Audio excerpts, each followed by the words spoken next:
Companies in the international tourism industry should keep in mind that foreign tourists might perceive the destinations that they are going to differently than the locals or even the people who are working for the tourism companies. In the 1960s and 1970s, a lot of British people did not have the money to go abroad.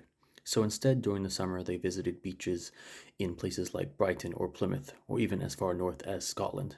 Today, the situation has changed. Young people have more money to spend, and they travel to places in France, Italy, or they might even go as far away as Vietnam, because these places are hotter or more exotic.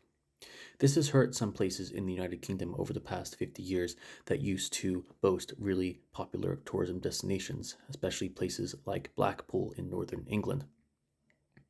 Today, a lot of Chinese have more money to go abroad than ever before, and perhaps when they come to the United Kingdom, they will view the country differently than the locals, especially if they love things like Harry Potter, Lord of the Rings, or whatever.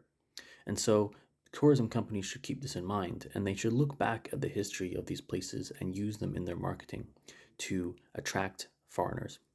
In a similar way, when I was living in China, one of my favorite provinces was Gansu province. When I told Chinese people this, they would look at me funny sometimes and say, "Why? That's the poorest province in all of China." But that was because they were perceiving it differently than me. To me, found the province fascinating because it had a mosque in the capital of Lanzhou.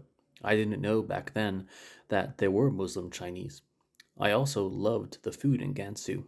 A lot of foreigners love Lanzhou ramen, Chinese ramen.